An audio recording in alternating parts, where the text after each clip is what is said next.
you. So this is one of those other evenings with Meet the Innovators where I get to have one of my entrepreneurial crushes, and it is with great pleasure that I welcome to the stage Tina Roth Eisenberg. And I'm going to explain the big gold fringe arrow. So Tina is the founder of a number of companies, and one of them, or say side projects, which we'll discuss, one of them being Creative Mornings. And for the first time, Tina brought together the 40-plus global Creative Morning ambassadors, leaders. No, 170. But it's 40 chapters, right? 100 chapters. 100 chapters now? Yes. Oh my God. Okay. That's okay. So 170. Anyway, the fringe was from Creative Mornings, and I was a bit jealous when I saw it on Instagram, and Tina said, I'll get back at Kelly. Yeah, I'll walk through the city with a gold fringe arrow, and people will love you. Between that and the tattoos, you can be, everyone's friend. Okay, so let's dial this back. I know I'm old school with a piece of paper. So, Tina, we talked about this on the weekend. What is it that you do? According to my 8-year-old daughter, who I recently asked if she actually knows what I do at work all day, she responded promptly saying, yeah, Mom, you sit at your computer and you laugh all day. Which, to be honest, is kind of true.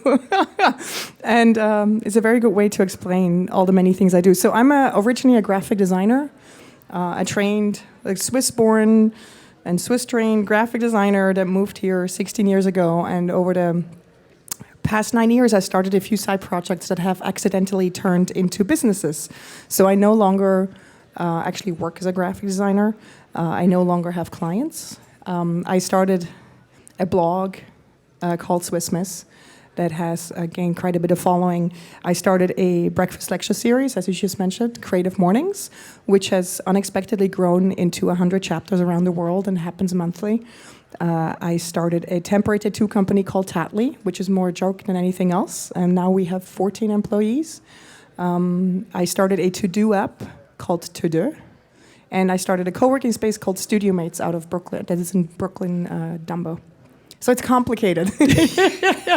You look at your computer and you laugh. And you laugh. Okay, so we want to talk Tattly because I'm a bit crazy about Tattly. So how did Tattly start? So about 3.5 years ago, my daughter, who's now 8, came home from yet another birthday party with the goodie bags, and there were these really hideous, badly designed, badly produced temporary tattoos in there. They were a complete insult to my Swiss aesthetics. And she asked me to apply them. And I have a personal rule that if I keep complaining about something over and over, I have two options. Either I can do something about it or I have to let it go. And this was like the third or fourth time where I was really annoyed by the temporary tattoos. And being a designer, I kind of have high standards, what designs end up on my daughter's arms.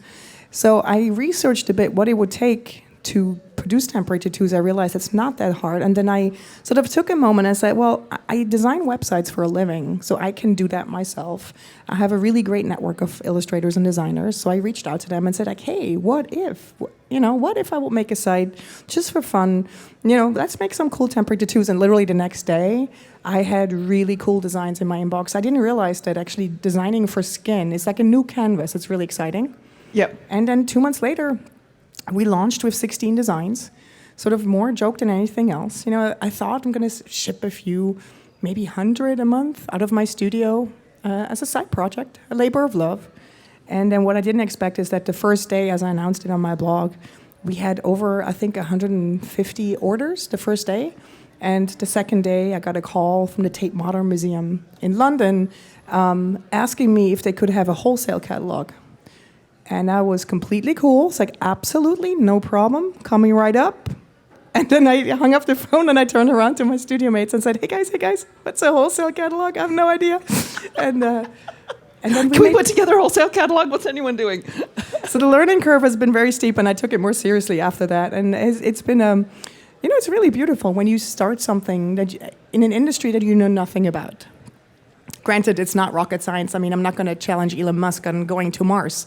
But, I mean, in a space like temporary tattoos, I mean, you just figure it out. You don't need to be an expert. You can learn things. Learn it as you go along. So besides the Tate Modern calling you, and that's, like, amazing, What else has surprised you with Tattly?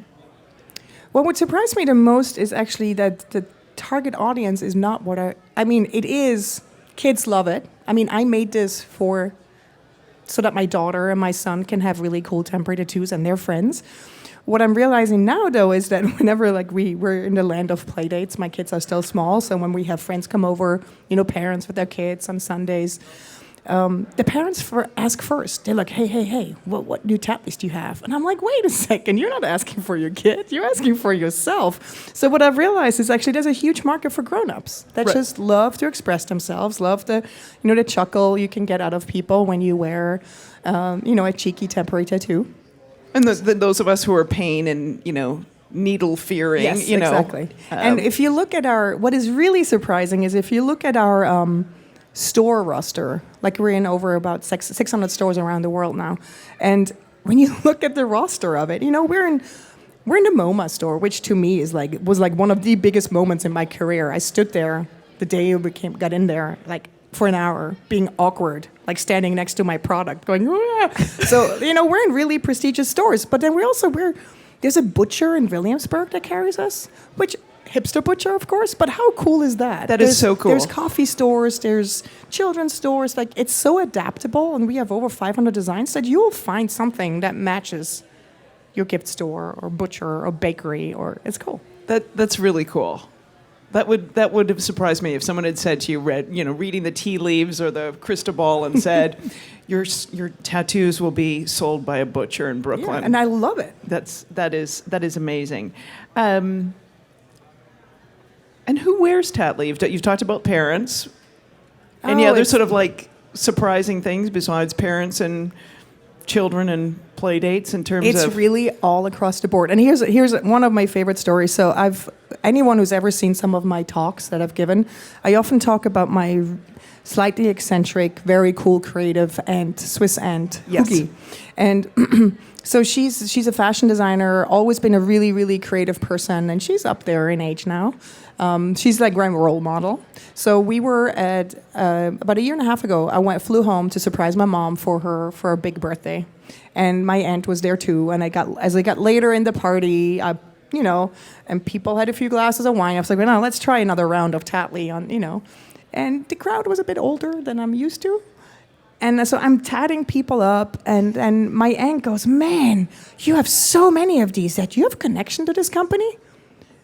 And I'm like, wait a second. So I said, Hoey, you can have all of these, because I had a whole bunch left. She goes, I keep ordering from this company. These are so cool. So my aunt is so adorable. She reads my blog, but she didn't understand that this was actually my company. And sure enough, I went in and I looked it up. I looked it up, and she's been ordering over and over. And it's like, Aunt Hoey, it's cool. You can just ask me. But that was such a testament to, she's been ordering. That is so awesome. Did you give her a refund for all her orders? No. Trust me, she got a whole bunch of Tattly that day. You're paying it forward now. Yeah. Paying it forward, all that. Tell me about the designers.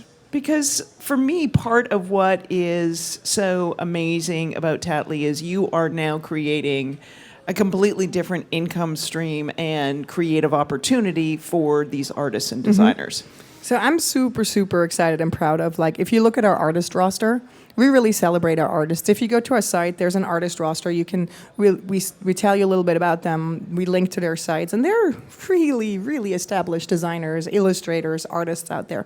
And I just, for example, there's Stefan Sagmeister, Julia Rothman, Mark Johns, Fiona Richards. They're kind of big names in the illustrator designer world. Jessica Walsh, Timothy Goodman. And what I believe as a creative person is that the secret sauce to a creative life is passive income. And what we have been able to create for some of our artists who have a lot of different designs is a legit source of passive income. So every 3 months we pay artist royalties. So because for every Tattly you sell that was designed by the artist, they get a really generous cut. And to me, that makes me really happy. It makes me really happy when I see these checks go out every 3 months. And I know for a fact that some designers have been able to take a few months off and work on other stuff, and that's the beauty right there. That's amazing. That's absolutely amazing. Which probably kind of slides into a conversation you and I had about your philosophy for building a company. Because you've got some pretty amazing people who work with you and opportunities that they've given up or chosen not to take to work with you. So tell us about some of those people and how you are really building, whether it's with Tattly or with everything else you're doing. What's your sort of your ethos as a leader?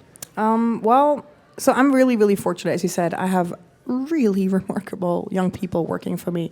And I really think a lot about what it means to be a good boss and be a good mom. And I oftentimes feel like there's actually similarities. So what I really try to do is like have a really gentle human aspect in how I lead. I really believe that I want my team to feel appreciated and safe at work.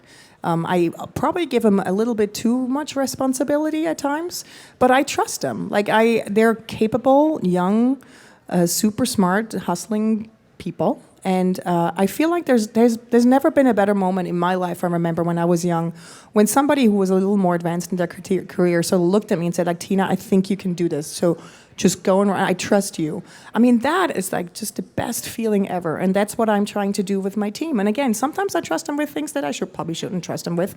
But that's totally cool because in the end of the day, you know what? We're just selling temporary tattoos. We're not, there's not people dying because we messed up an order. So, yeah, and the environment that I work out of, Studio Mates, is the co-working space that I created. I really feel has also been a big attraction point for the young people that come and work for me.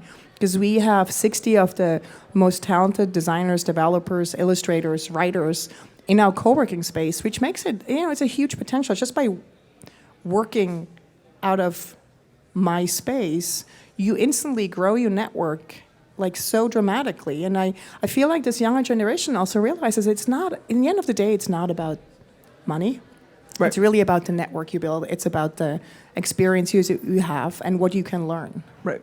I know you've lost your voice a few days ago, so make sure you get some water here so I don't kill you before the, our conversation is over. Now, and I think for a lot of people who are here and a lot of people who are going to be watching this podcast on iTunes, I'm thinking back to your South by Southwest keynote when you talked about moving from being the maker to the manager. What sort of, in hindsight, for people watching, what sort of lessons, because it's part of that for you, moving from maker to manager is what's been able to you to scale Tattly and scale the other things that you've, I would say Creative Mornings going from New York to 100? That's a good question. It's also a hard one. I was allowed one hard question today. Yeah. You mean like the big takeaway from being a maker to a sort of a leader more? Yeah. I think the biggest obstacle for me was to finally let go and not feeling like I need to dabble in everything. I need to have my hand in everything. And I think I sometimes still struggle with that. But I've gotten much better. Delegation has come easier now. When you originally, I was a small design studio of 1 or 2 people, and I did everything, right? And to then all of a sudden letting go and trusting. But that is, I think, the biggest leap of faith you have to do when you don't do yourself anymore, but have teams. It's just like, you gotta just trust your gut and hire people that you can trust completely, and where they have your best interest at heart, and the same, it goes both ways. Right. To me, for example, hiring is very much like dating. It's, it's just going for a walk, going to have a coffee, and just feel like, dude, it's not. I don't care about a resume. I really don't. Like, what I would ask you is probably like, hey, tell me about your side projects. Because if somebody is a self-starter, hustler, has like drive, has a little bit of like this self-drive, then they can work with me. Because I am not someone who gives very clear directions and process. It's like, no, I'm probably going to throw you into cold water, and you probably have to figure something out that none of us has ever done. But that attracts a very specific type of person. Yeah. Yeah. Well, I remember from your TED Talk. I want to say TED Talk. Have you done one yet? No. Well, let's just put that out there. Now that I've had that Freudian slip, no, you're South by your 11 rules. I mean, part of it in terms of surrounding yourself with like-minded people and people who understand your brand, and you can put that trust in to carry yourself forward. And then just thinking that with Creative Mornings, when all of a sudden that exploded. Yeah, I mean, Creative Mornings was really one of the biggest trust testers because when other people around the world ask me that I didn't really know, can I start a chapter? Can I take your brand and replicate what you've started in New York in my city? That was one of these moments where I had to let go of my control freak and sort of take a step back and say, like, this is awesome. This is going to grow, and it's going to be fine. So what I had to learn with creative people is you need to give them just enough direction. Like, so sort of saying, here are the things that you cannot change. It needs to be a free event. It needs to be on a Friday morning. Just give it like a few very distinct rules, and then let these creative types still color in the rest and let them experiment. And I think that's the reason why Creative Mornings works. Because the chapters the hosts still feel like they can sort of put their own stamp on it. It's amazing how that's grown. Yeah, it's kind of cool. It's kind of magical. Okay, so you've mentioned the word side project. Let's talk about that. And let's talk about when you decided, how many years ago, that you would not take on any clients and you'd focus on some side projects. Yeah, so I have this thing that whenever I got pregnant, I would sort of take inventory of my life and sort of get all deep. So when I got pregnant with my daughter, I sort of really took inventory of my life and said, wait a second, what are the dreams you've not addressed? And I always wanted to run my own design studio. And I was like, wait, you can't fool yourself. You got to live your life. Now you're going to have a kid. You got to. Perfect timing to start, give birth to something else. Yes, of course. So I actually started my design studio. My daughter was born, which is crazy, but it totally worked out. And then fast forward 3 years later, when I was pregnant with my son, I went through this whole taking inventory thing again.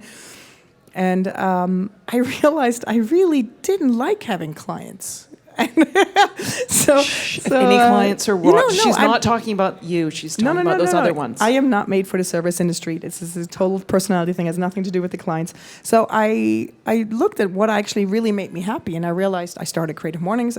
My blog was getting more successful. I had all of these ideas for other projects, and I figured, you know what? Why don't I take a client sabbatical for a year? And just see what happens. And luckily, my blog had some ad revenue, so I could still contribute to our household. And my husband was very cool. He's like, you should do that. And what happened is just by the sheer by having time to work on my own things, it just blossomed. And I never had clients again. I mean, Tattly came out of it.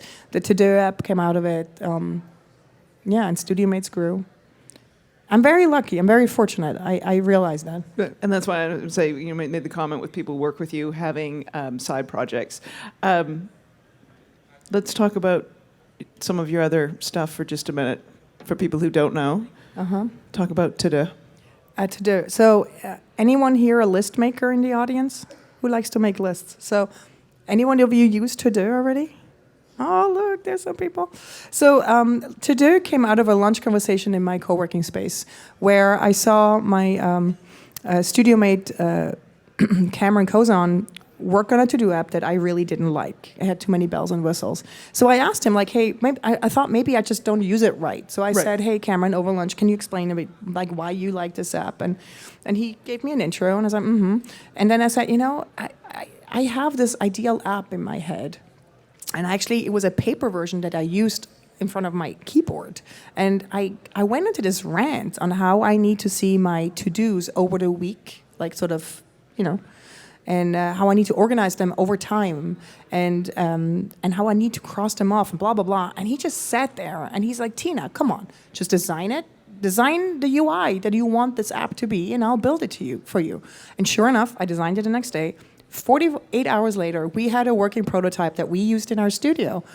And everyone that walked in, and we used it as our landing page on the browser. Every time I open the browser window, this hits me over the head what I actually should be doing. So the beauty of the whole thing is, when you plan out your week, everything you don't, when I have my day, and whatever I didn't get done rolls over to the next day. And so we've been since working on it, and it keeps me sane. It's called TeuxDeux. It's TeuxDeux. It's a bit hard to spell, but we couldn't find a good to-do name. And my partner Cameron, he's quite a funny guy. He's like, how would the French pronounce this? So that's why it's TeuxDeux. Yeah, I love it. I love it. Yeah. And then when you had new features. Yeah, we just recently added new features. Is that where you're going? Yeah, Yeah. So we just relaunched actually there's stats now where you can see when you're the most productive, when you check the most off, what day, what time. It's a bit nerdy. You can change the color of the app now. It's a very, very simple, minimal app. And also there's a flying cat. That's all I say. But you can enable the flying cat.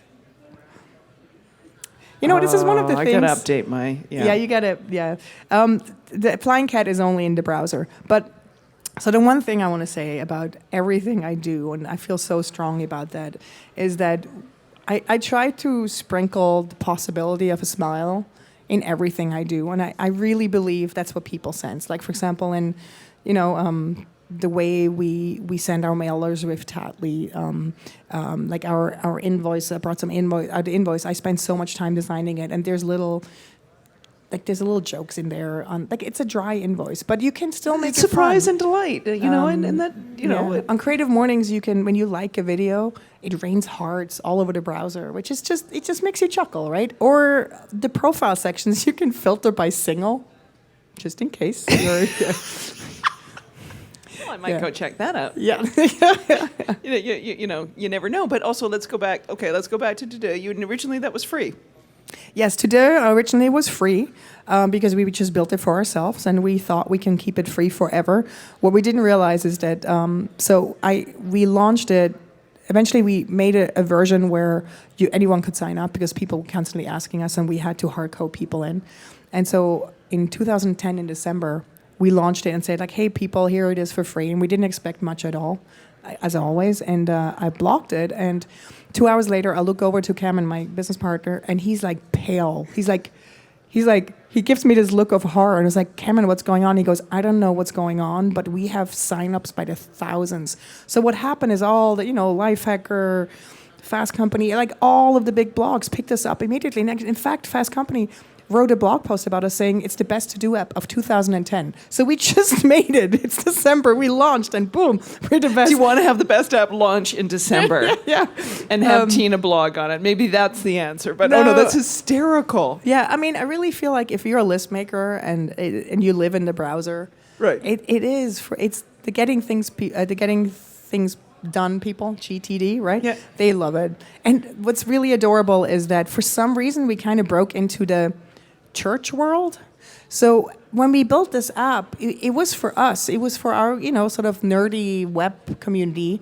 And so a lot of the alerts were kind of silly. For example, if you had no Wi-Fi connection, so it couldn't sync on the phone, we said, danger, danger, high voltage, and it was just silly. So not realizing that eventually maybe, not so techie people that don't get our sense of humor would own the app. So we got this really adorable email from a nun that said, Dear TeuxDeux, I got a brand new iPod and I really want to make sure it's going to last a long time. But I get this message, and then she mentioned this alert message, like, is it going to damage my iPod? And then it was like just nun something. And we were just like, oops. Oops. We better change this. So back to poor Kevin. Ashen, pale face, couldn't believe this. Cameron, Yeah. sorry. Download of all these hundreds of thousands, totally surprised. And at that point, did you say, maybe we can? No, we didn't. We actually didn't do anything for about another year and a half. And then we realized, you know what? Like, people really love the app, and I'm a big believer. You can't just let people sort of get on your service, like invest time and whatever, and then you just drop it. Like, I'm not going to maintain it anymore. So, and we also use it ourselves. So we kind of really pushed for it, and we realized, like, in order for us to maintain it, we need to start charging for it, which was a big moment. So we now charge, and I love this so much. I think Cameron came up with this. If you want to sign up, you can try it for 30 days.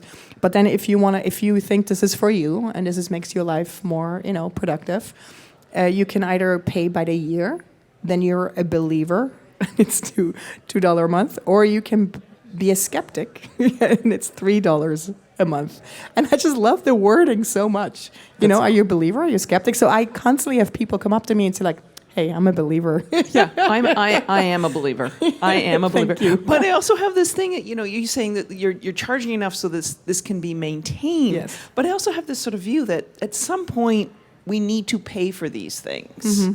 We don't get to have, houses and roofs over our heads and vacations and all that kind of stuff unless we're paying for these wonderful digital products. I know a lot of people don't understand how much time and effort goes into building these things. You just whip it up. Yeah. Nope. Cameron just whips it up. Nope. No. These things take time. All right. Any other side projects you got going on we should know about? No, I had to put an embargo on myself. I'm not allowed to start anything new. Yeah. No, I need to just maintain and grow and build what I currently have. Okay. Let's talk about a couple of the side projects that have come out of Studio Mates. You had there were some exciting collaborations that came out of like Brooklyn Beta and others, things that came out of that studio space. Brooklyn Beta is a really fantastic conference that unfortunately just had its last conference last week. But it was sort of a way of developers and designers meeting in a space. That was by two studio mates that met. Oh my God, there's so many things that came out of editorially. Unfortunately, just recently shut down. Was a very cool collaborative writing tool that came out of it.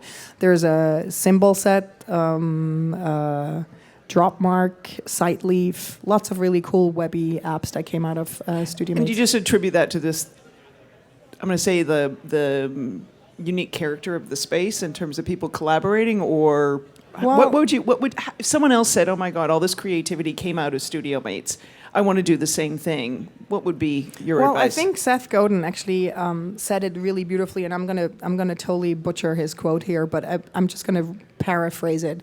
But he basically said, you need to really be careful who you surround yourself with, because the people's dreams, the people that you hang out with, what they dream about, how the standard of work they set for themselves, they really influence what you dream about and how you set your standard. And they kind of change your outcome. And that has literally happened with Studio Mates. I have such incredibly smart, talented people around me that set really, really high standards for their own work, that are so supportive and kind. At the same time, will, hold you accountable if you do something that they think is not cool. That has given me such confidence in what I do and has really pushed me to work harder in how I approach my projects. And I know for a fact that I don't think I would have gone clientless without my Studio Mates support. Just imagine you can turn around and talk to one of the best developers in town and one of the best illustrators and one of the best photographers, and they're right there to give you advice, to bounce things off. I mean, if I have one piece of advice for young creative people, is just really find that space of really talented, like-minded people, and you build each other up. Amazing. Well, one of your other rules, embrace enthusiasm. Yeah. I really think that enthusiasm is my secret superpower, and I'm a big believer that enthusiasm is actually wins over confidence, because confidence is all about yourself. And enthusiasm is about something else. And confidence is just serious and impressive and all, but enthusiasm is fun. So, yeah, I really believe that if I get really excited about something, I have such my body starts shaking of excitement and enthusiasm. I dance around the studio, and my team just can see it coming a mile away right now. And you can just chuckle. You're like, okay, she's onto something, and then I just eventually win them over. That's amazing. All right, before we go to audience questions, do you have a favorite tattoo? I'm sleeved up on both arms, and my right arm is tattoos that are coming out that are not released yet. I'm pretty excited about that right arm. One of them is by Donna Tamagotchi. It says conquer, and it is just some days where you just need to remind yourself to just conquer whatever it is, and that's currently my favorite. Okay, how long does it take to fully sleeve up? Well, if I do it really intensely, puzzle piece wise, it takes me a good hour. And if I wanted to wear all the Tattly tattoos at the same time, could I? That's like 500. It would take you a good 4 or 5 hours to put them all on. But you can challenge me. We can do that. All right, that might be the next. Yeah, enough of these. I want to think of the recent. I think it's Fast Company challenge to say no. We're going to have the Tattly challenge. Can you wear all 500 designs? Yep. All right. I may do it. All right. Audience questions. So I actually want to understand a little bit more about the scaling of creative mornings. Like that's a lot of cities. It's a lot of trust. It's all over. It's different languages. That's for a free event. Mm-hmm. Do you mean how we did it? Yeah, like what made it successful? Why? What would you do better? Just kind of more about it. I think the secret is that the first few chapters were run by friends of mine that happened to move away, that have seen creative mornings before. So there was sort of a trust established right there. And then once people applied that I didn't know, we made the bar really high in the way you have to apply. Like you have to jump through a lot of hoops. You have to make a really good application video to show us to have video editing skills and all that. So you really have to want this and have to work really hard. But once we sign you off, and also in the meantime, we kind of have figured out what the perfect personality is for a host. Like no ego. They really realize it's about shining the light on others in their community, et cetera, et cetera. So we kind of figured that one out. But once we let you run with it, once we say you are going to be our ambassador or host in your city, we give you all the tools, we give you access to our backend on our custom built site, we give you all the accounts, and then we just let you run. And there's really, trust is the biggest compliment. When somebody trusts you with all of that and just says like, yep, here you go, here's our brand, chances are very low that somebody will disappoint you. If you start micromanaging people, disappoint you, I feel. But really, trust is the biggest compliment of all, and I think that's the beauty of creative mornings. What I think also too, when you said you set the standard high, so you already set this is the behavior that we expect, as opposed to trying to lift people up to a standard. You say you either meet this, or you don't. And the beauty is like we really make sure that the hosts see what's happening around the world, so it's starting to get a little bit competitive to the point where what we call flair is the love that people put into their events. They have custom-made cupcakes with the logo on it or whatever. So we call that flair. And eventually I looked at my team, I was like, guys, these chapters around the world are kicking our butt with their flair. We need more flair. Like all of a sudden there's ginormous signs and you balloons and I don't know what. So we had to like step it up. So it gets a bit competitive, which is beautiful in itself. That's fantastic. That's fantastic. All right, more questions. Flair, I love that. Hi, this is a potential 3-part question, if that's cool. Potential what question? 3-part. Okay. So first, I gather you're from Switzerland, so were you born and raised there? Or Yeah, I grew up in Switzerland and lived there until I was 22, and then lived in Munich, Germany, and until 26, and then I moved here.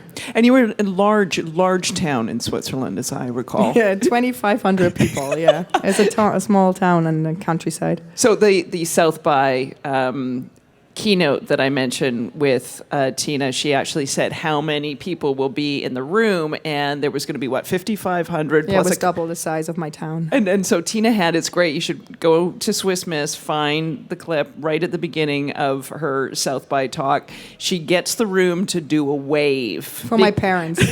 So I filmed it so they could see what it would look like twice the size of our town, which is kind of adorable. So my following questions are coming from Munich myself, actually. How hard was it for you to set foot in a city like New York, and what made you stay? I was very lucky. It was sort of at the end of the dot-com bubble in '99 when I came, and I had one interview lined up. I was very naive. I thought I could just walk in and get interviews. But luckily, I had one interview lined up. I arrived on a Monday night. On Tuesday morning at 10, I had an interview in a small design studio in downtown, which is now defunct. And Matthew Waltman, who interviewed me, who ran the studio, after 5 minutes, looked at me and said, first of all, you will never move back to Europe. You will marry a tall Jewish handsome man, which he's right, and sit down, you get yourself an internship. And a few weeks later, he offered me a job with a visa. So it was a completely charmed entrance into New York, and I have no idea how you can replicate that, but it worked. I want to interview with him because I want to know what's going to happen with my life. But Okay. He runs a very cool company now called Nuka. They make really cool, funky watches. very cool. What constitutes a creative person to you? That's a good question. What constitutes a creative person to me? I think it's someone that challenges a status quo and just tries to live their life, to their own personal rules, if that makes sense. It's okay to not fit the norm or follow the norm or just... Creative is a very loose term to me. It's also something I love about Creative Mornings, that we don't say you need to be a graphic designer or, like a typical... If you consider yourself a creative mind, a creative type, you are welcome. Hello. Hey. I love your idea of creativity, and I love the idea that you don't really look at resumes. You just fill out the person out and see if they're right for the job. My question to you is, how do you and your team deal with creative block? So if there is an idea that's emerging that's not really happening, how do you guys deal with that? Do you guys play Angry Birds? Or do you guys That is such a great question. Yeah. Oh, we are quite silly. If you follow us on Instagram, we kind of welcome the creative blocks because it gives us a reason to be silly, to walk around with gold fringe arrows and I think that's kind of the beauty of the environment I'm in, is that we have this term, we call it flip it. So when something doesn't work, or if something comes our way that is considered oh God, that's bad news, whatever, a roadblock, I always say, guys, we can flip this. How do we turn it on its head, that what looks like a challenge or a negative right now, how can we make it even better? And it's something, the more you do this, the better you get at it. So I actually love these moments of when we think we're stuck, because usually what comes out of it is something so much better, because it forces you to kind of circle a bit better or think in a direction you wouldn't have thought before, right? So roadblocks, yes, welcome. Yeah. Well, it's when there was a great TED talk on thinking inside the box, because we're always think outside the box, but sometimes it's, all right, we've hit this roadblock, we've got this limited time or this limited resources or whatever it is. How do we change the situation? Yeah, I love constraints. That's why I became a graphic designer. Constraints are good. No? I agree with you. Yeah. Unlimited time and opportunity. It's no. Give me the deadline. Do you ever think about what the future of social networks would look like? Moving from MySpace, and then now we're on Facebook, and then people seem to be migrating from that. The future of social networks? Wow, I'm not sure if I'm qualified for this question. Is there a better design you'd like to see? No, I mean, I can only answer it in terms of because in some sense we are creating a social network with Creative Mornings. If you go on our site and you look at the profiles, there's 50,000 people now, and it's growing. What I love, what I want to see is the social networks getting people together more. But I guess, I don't know. I really am not an expert. I'm sorry. No, but this is actually, it's a great question, because you brought this up before in terms of your 11 rules, and one of them being, you could make these connections, but until you do this, right? Yeah, I'm a believer that real connections are not made behind a screen. They're made in person, and that's why I started Creative Mornings, and it's all about meeting up. Right. So maybe that's part of it. The future of, I want to say, social networks in this, what everyone touts is this ability to connect with anybody or anything else until you're able to meet face to face, meet offline, have those conversations. Yeah. So if social networks aren't truly facilitating that, are they really social? I don't know. Or human? I have lots of e-friends, though. I consider them friends. Well, I have this rule: when I meet them, I hug them really tight, and then it's legit. Well, I want to say that's at that point. Well, as my ex used to say to me when I meet people, he's like, "Is this one of your real friends? Had we met really, or is it just Yeah. those pretend, kind of friends online?" Thanks for all the work you do. It's Thank you. I've wasted a lot of time on Swiss Miss website. We were talking about the TED Talks earlier. I'm just curious what you might talk about at a TED Talk. What I might talk about? What would you be your idea worth spreading? That's a good question. It would probably be somewhere to the extent of the importance of labors of love. And to a more gentle, and the hope that there's going to be a more gentle, more human leadership in the world, in the business world, and that we should celebrate leaders that that lead from the heart. I'm a bit disappointed at who we celebrate here in America as the top entrepreneurial leaders, because when you go a bit under the surface, you realize that they often built their success on a somewhat disrespectful, layer. Yeah, I'm a real softie. I really believe in. I mean, I always say that I measure success with the happiness I see around me. It's really important to me, to the people that work for me, feel like they're growing and love working, like love coming to work. This all sounds cheesy, but this is important to me. Like, I have like these sensors. When I sense that somebody's really off for a longer period of time, it really starts bugging me, because I was like, either you love being here, because there's a lot of people that probably would love working in this environment. So I just feel like I just hope for a more gentle, that will be my message too. Come on, everybody, let's just have a bit more heart at the workplace. I'm looking forward to that TED Talk. Not sure how scientific it would be, but It doesn't need I to will be. give out Tattly. It would be We'll make inspirational. them happy. You'd have great tattoos on. It'd be awesome. Yeah. All right, back to the back row. Hi, Tina. Hi. You obviously give and do so much, and you have kids as well. How do you actually regenerate and keep going and not burn out? How do I regenerate? I mean,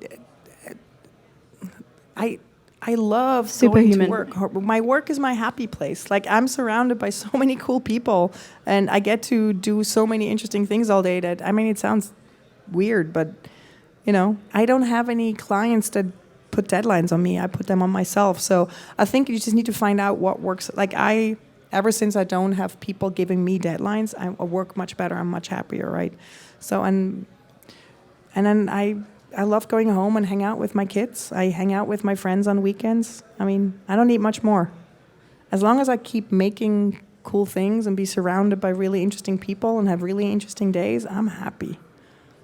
Well, I think it's such a great question, because I think it's something we all struggle with. And I think for me, part was, as I would say, meeting and knowing you, and then reading and watching as much as I could this afternoon to make sure there's nothing I missed on Tina, but really not deciding you're not going to have that friction between this is work and this is personal and this is life and whatever else. He's like, no, this is all one big whole that needs to work together and be orchestrated together. Otherwise, And I realize not everybody is in the fortunate position to say, so I don't know. I think the only friction may be your son asking and negotiating for how many tattoos he can put on a Sunday night, which is priceless and classic in and of itself. Yes. Yeah. To be him. Yeah, my kids are covered. I just wonder if they ever scare any parents that don't know that this is your business. On that, we're all good. We're all good with questions. I am so grateful for all of you coming out tonight in the rain in New York City. Thank you for having me. Beyond grateful to you for not only coming out, but bringing the Gold fringe arrow. gold fringe arrow, which every girl who grew up with Barbies wants. If it was pink, it would be mine. Thank you, Tina. And All right. everybody gets a Tattly now if you want one.